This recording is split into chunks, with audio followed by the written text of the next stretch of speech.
हाँ जी, अस्सलाम वालेकुम, क्या हाल है। अच्छा, आज का गर्मा गर्म मौजू जो है वो आईनी तरमीम 26वीं है या 126वीं है। हाँ, 26वीं आईनी तरमीम 26 हो या 126 हो, इससे हमें क्या फ़र्क पड़ता है।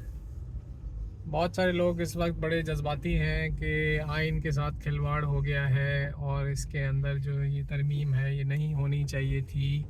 तो भाई, तरमीम नहीं थी तो कौन से जो है वो गुलबूटे खिल रहे थे आपकी ज़िंदगी में। एक बात आप ध्यान से सुन लें कि ये जो जगह है जिसको हम पाकिस्तान कहते हैं वो तो ऑलरेडी जो है बांग्लादेश बन चुका है। ये एक बड़ी गहरी बात है कि पाकिस्तान का कॉन्सेप्ट बंगाल के लोगों ने पेश किया था और बंगाल के लोगों ने उसी कॉन्सेप्ट को लपेट के बांग्लादेश बना लिया। ठीक है, तो उसके बाद जो बचा वो तो पाकिस्तान था नहीं, क्योंकि नज़रियाती तौर पे तो उन लोगों ने अपने आप को और कॉन्सेप्ट ऑफ पाकिस्तान को अलग कर लिया इस इलाके से जिसके ऊपर आज हम और आप रहते हैं। तो बेसिकली कहने का मकसद ये है कि अभी यहाँ पे एक मुल्क बनना बाकी है। ठीक है, ये मेरा मानना है कि जिस तरह से जब डिवीज़न हुई और अंग्रेज़ जो है वो चला गया और अंग्रेज़ ने कहा कि भाई आपका मुल्क ये हो गया, वो मुल्क वो हो गया, तो मुल्क असल में तो इंडिया बन गया था और वो जो पाकिस्तान बना था उसमें से फिर एक असल पाकिस्तान बांग्लादेश बन गया। अब जो कुछ रह गया है वो कुछ बनना बाकी है। ठीक है, तो इसकी एक और भी वजह यह है कि स्टेट बेसिकली उसको कहते हैं जो कि आपको, मैं पहले भी अपने एक व्लॉग में कह चुका हूँ कि सर्विस प्रोवाइड करती है, गवर्नेंस की सर्विस प्रोवाइड करती है, पब्लिक के मैटर्स को मैनेज करती है, जिसको कि जो पब्लिक है वो सेलेक्ट करती है। तो जो लोग सेलेक्ट करते हैं और जो लोग चाहते हैं जिन लोगों को सेलेक्ट करके उन तक अपनी बात बताते हैं उन्हें, और वो उसके ऊपर कानून साजी करते हैं और फिर वो अमल दरामद एग्जीक्यूटिव ब्रांच जो है गवर्नमेंट की वो करती है। लेकिन अगर ये स्ट्रक्चर आपको काम करता हुआ दिखाई ना दे तो समझ लें वो स्टेट नहीं कुछ और है।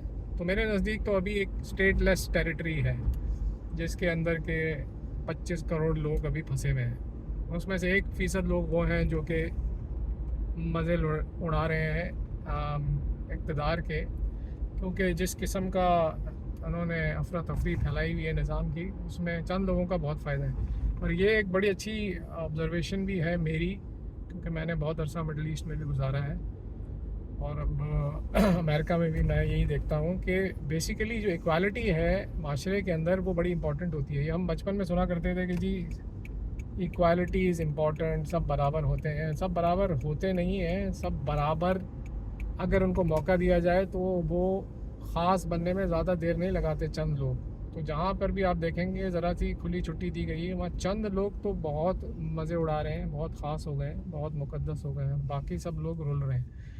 मिडल ईस्ट में आप देखोगे कि बहुत सारे लोग जो हैं वो एक बहुत ही कंप्रोमाइज्ड ज़िंदगी गुजार रहे हैं, स्पेशली जो लोग बाहर से आए हुए हैं, एक्सपैट, और नॉट ओनली एक्सपैट, उनके अपने सऊदी अरब में भी आप देख लें सारे लोग अमीर नहीं होते। इसी तरह से दुबई में भी गुर्बत है, क्यों नहीं है। यूएई के अंदर गुर्बत है, क्यों नहीं है। और एक्सपैट्स का तो अल्लाह ही हाफिज़ है, जो लोग निचले लेबर क्लास जो होती है, जो लोग काम करने वहाँ पे आते हैं, लाखों की तादाद में उनके जो राइट्स हैं उनको सलब किया जाता है। और मैं ये नहीं कह रहा कि यूएई गवर्नमेंट पर्पसली ऐसा करती है, बट एक कल्चर है और इसमें हमारे भाई बंद भी शामिल हैं जो हर तरह से एक्सप्लॉइट करने में किसी से पीछे नहीं होते हैं। तो जो लोग पाकिस्तान, इंडिया, बांग्लादेश या कहीं और से, फ़िलिपीन से आते हैं तो उनके साथ एक्सप्लॉइटेशन वहीं से शुरू हो जाती है, उनके अपने कंट्री से। तो कहने का मकसद ये है कि लाखों लोगों के राइट्स को आप अगर जो है वो उनको नहीं देंगे, नहीं देते, तो फिर उसमें आपको चंद लोग बड़े मज़े करते हुए नज़र आते हैं। और ये आपको बहुत ज़्यादा नज़र आएगा दुबई के अंदर फॉर एग्ज़ाम्पल, कि बड़ी एक पॉश ज़िंदगी नज़र आती है और पिक्चर्स में और मूवीज़ के अंदर आप देखते होगे। और मैंने जिसको भी दुबई के बारे में बताया, यहाँ पे वो कहता है Dubai wow it's a very rich country, जबकि वो कंट्री नहीं है, इट्स अ सिटी। लेकिन सारी बात है कि जो दिखता है वही बिकता है। तो लगता है ऐसे कि दुबई में बहुत पैसा है, गुर्बत नहीं है।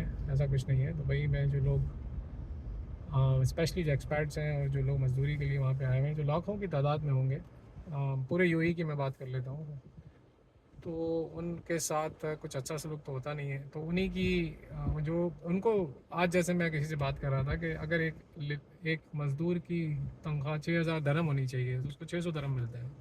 जो उसका एक हेल्थ इंश्योरेंस होनी चाहिए जिसमें कवर 1 लाख दरम तक का होना चाहिए, तो 1,000 दरम का कवर है।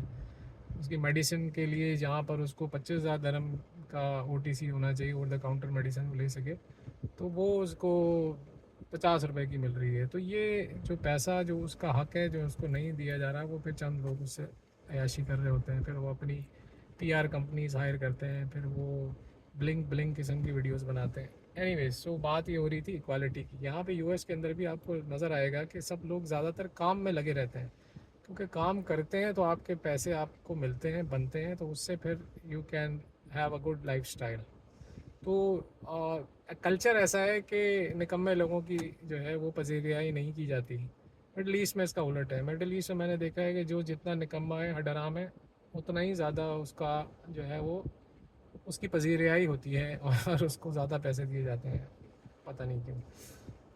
तो बात वापस घुमा के मैं लेकर आऊँगा अपने प्यारे पाकिस्तान की तरफ। तो दिल छोटा ना करें। मेरा ख़्याल है कि हमें आउट ऑफ द बॉक्स सोचना चाहिए और हमें ये देखना चाहिए कि अब इस टेरिटरी का होने क्या वाला है, क्योंकि बहुत हद तक मुझे लगता है जो बात बहुत सारे भाई लोगों को पसंद नहीं आएगी, और वो माशरती इल्म की किताबों में बचपन से पढ़ रखा है कि जी पाकिस्तान जो है वो क़यामत तक जो है रहने के लिए बना है, तो वो आपने अपना नज़ारा 71 में देख ही लिया है। और मज़ीद इसके साथ क्या होने वाला है ये आपको नोश्ता दीवार मेरे ख्याल में नज़र आ रहा होगा। और ये अच्छा है। आप क्या समझते हैं मुल्क क्यों बनते हैं? सबसे पहले ये गलतफहमी दूर कर लें कि मुल्क बनते इसलिए नहीं है कि उनमें रहने वाले लोग उसको ज़िंदा रखें। मुल्क बनाए जाते हैं ताकि मुल्क जो एक स्टेट होती है वो उसके अंदर रहने वाले लोगों को ज़िंदा रखे, उनकी वेलफेयर के लिए काम करे। और अगर वो उसकी वेलफेयर के लिए काम नहीं करती तो वो स्टेट नहीं है, वो कंट्री नहीं है।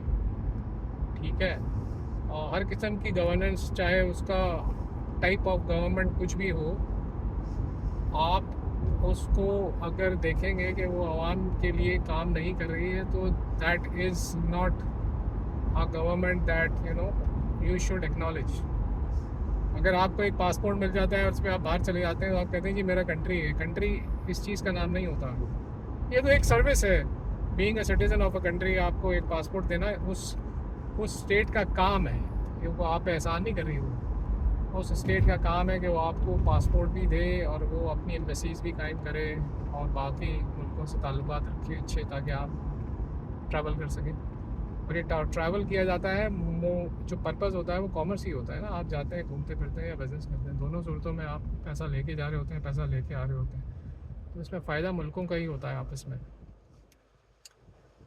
तो जो कि हमारे यहाँ फिर वही एक उलट ही पढ़ाया जाता है, बताया जाता है कि जी पाकिस्तान के लिए जान कुर्बान कर दें और पाकिस्तान ऐसी कोई काम ना करें जो उसके ऊपर हरफ आए। वो भाई मुल्क किस लिए बनाए जाते हैं, बात वही है सारी।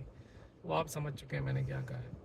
तो अगर पाकिस्तान जो है वो एज अ कंट्री आपको सर्व नहीं कर रहा है, तो देन इसके रहने का भी कोई जवाज़ नहीं बनता है एज अ कंट्री। तो मुझे जो नज़र आ रहा है वो एक और नज़र क्या आ रहा है, ऐसा हो भी जाना चाहिए। आपको गवर्नेंस को नीचे ग्रास रूट लेवल तक लाने की बड़ी ज़रूरत है, ताकि लोगों का भला हो, लोगों की फलाह हो। जो उसके अंदर उसके लोग रहते हैं, आवाम रहती है, जो कि असल में ओनर है उस ज़मीन के, उन तक अगर उसके समरात ज़मीन के नहीं पहुंच रहे हैं, तो फिर उस जगह को मुख्तलिफ़ तरीके से गवर्न किया जाना चाहिए। जो टेरिटरी आज पाकिस्तान है, मेरा ख्याल है कि कल ऐसा नहीं रहेगा। और उसकी वजह यही होगी कि ग्रास रूट लेवल पे हमने गवर्नेंस को आने नहीं दिया, और इसकी वजह से लोगों के अंदर, लोगों ने देखा ही नहीं कि बेसिकली एक अच्छी जो स्टेट होती है उसकी सर्विसेज क्या होती हैं, होनी चाहिए। हमें अपने राइट्स का भी नहीं पता लगा, क्योंकि हमें जिस तरह से एजुकेशन दी गई है, सबसे बड़ा फसाद तो यही हुआ कि एजुकेशन में गंद डाल दिया। हमारे जो 1% तबका है, उन्होंने, जिनके बच्चे सारे माशाल्लाह मुल्क से बाहर ही रहते हैं, पढ़ते हैं, तो जिस कल्चर को वो पाकिस्तान में मगरबी कल्चर कह के गालियाँ देते हैं, वहीं पे अपनी औलादों को, अपने बिजनेसेस को कायम रखते हैं कि कुछ पता नहीं कल कब यहाँ से फ़रार होना पड़े। तो हर किसी को अपना अपना सोचना चाहिए, ये मुल्कों के लॉलीपॉप चूसना छोड़ दें, और तैयारी करें कि आगे शायद आपका बलूचिस्तान एक आज़ाद स्टेट बन जाए। हो सकता है कि आपका सरहद जो है, जिसको मैं आज तक सरहद ही कहता हूँ, और वो एक आज़ाद स्टेट बन जाए, बने, मुझे इस पर कोई एतराज़ नहीं है। और अगर तो एक आज़ाद स्टेट बन के वो लोगों के काम आती है वो स्टेट, और लोगों की फलाह के लिए काम करती है, तो ये बहुत अच्छी बात है। जगहों के नाम कुछ भी हो सकते हैं, आज कुछ है कल कुछ है। तारीख़ आपको बताती है कि जो 1000 साल पहले जिन जगहों के जो नाम थे, आज वो बाकी नहीं रहे। 1000 साल बाद भी यहाँ जो नाम आप जानते हैं जिन शहरों के, इस मुल्क के, वो यकीनन ऐसे नहीं रहेगा। और इसकी वजह यही है कि अब इंटरनेट के रेवोल्यूशन के बाद लोग एक बात तो बड़ी अच्छी तरह समझ रहे हैं कि यार, अगर तो दूसरे मुल्कों के, अमीर मुल्कों के लोग अच्छी ज़िंदगी गुजार सकते हैं, तो ये हमारा भी राइट है। और इसमें जो भी रोड़े अटकाएगा वो फिर जो है वो थल्ले आएगा। तो 1% अशराफिया है, इन्होंने नज़रें गाड़ रखी हैं कि किस दिन हवा ज़रा सी मुख्तलिफ चलेगी तो वो अपना अपना सामान पैक करके निकलना शुरू हो जाएंगे, जो कि आस्ता आस्ता हो भी रहे हैं माशाल्लाह।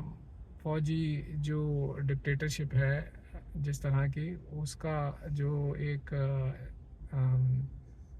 उसका जो अपर टॉप ब्रास है, उनका तो वतीरा यही बन गया है कि रिटायर होते हैं और मुल्क से बाहर जा बसते हैं।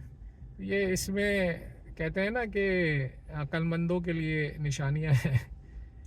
तो जो, मैं ये नहीं कहता कि सारा मुल्क ही वहाँ से निकलने की तैयारी करे, लेकिन ये सोच लें कि आगे हर एक ने आज से ही एक्चुअली अपनी अपनी देखनी है, और ये फ़ैसला करना है कि आपने अपने साथ क्या होने देना है।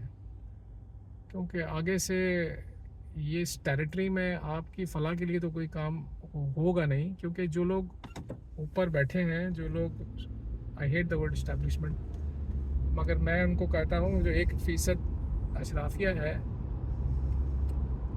हमारे जितने भी 24, 25, 26, 27, 28 करोड़ लोग हैं, बिकॉज हमारे पास तो डेटा है नहीं, और हर चीज़ ही कंप्रोमाइज़्ड है, तो डेटा भी कंप्रोमाइज़्ड है। तो बहरहाल तकरीबन लगता है कि हम कोई 25-26 हैं करोड़ में से। जो 1% है वो तो ये बात को बड़ी अच्छी तरह से समझते हैं, इसलिए वो डुअल नेशनलिटीज़ भी रखते हैं और हर चीज़ डुअल रखते हैं, और अपने बच्चे बाहर ही पढ़ाते हैं, और बाकी यहाँ पे बच्चों को माशाल्लाह मदरसों के हवाले कर रखते हैं, ताकि ना उनके अंदर तालीम आए, ना उनकी आंखें खुलें, ना वो सवाल कर सकें। ठीक है, तो 26वीं तरमीम पे इतना आंसू ना बहाएं। 26, 27, 28 इससे कोई फ़र्क नहीं पड़ता। वो कॉन्स्टिट्यूशन जिसको वो अमेंड कर रहे हैं, वो कभी भी आपके लिए बना ही नहीं था।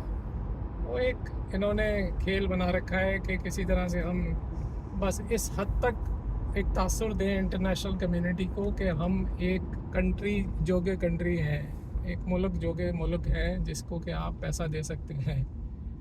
इस हद तक काम जारी रहे कि इमदाद आती रहे, बस सारा फसाना जो है वो यही है। इसमें आपका और हमारा जिक्र नहीं है, और हम और आप एक तरह का कैनन फॉडर हैं।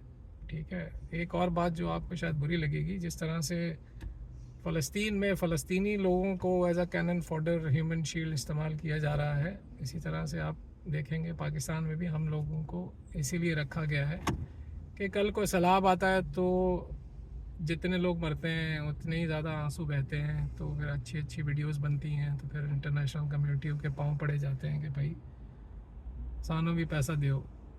अभी पोलियो की मुहिम कोई 50 साल से जारी है, पता नहीं कितने साल से, ख़त्म होने का नाम नहीं ले रहा। वो इसलिए नहीं ले रहा कि किसी ने क्या खूब कहा था कि जब तक डॉलर आते रहेंगे पोलियो के केस निकलते रहेंगे।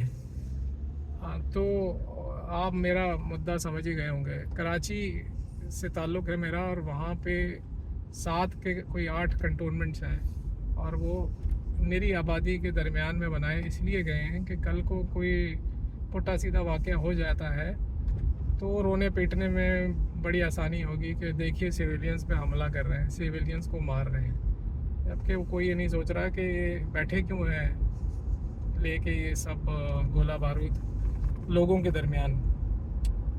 इसमें फिर मैं कहूँगा अक्लमंदों के लिए निशानियाँ हैं। आज के लिए इतना ही काफ़ी है। कल किसी और मौजू के साथ, गर्म मौजू के साथ फिर मुलाकात करेंगे।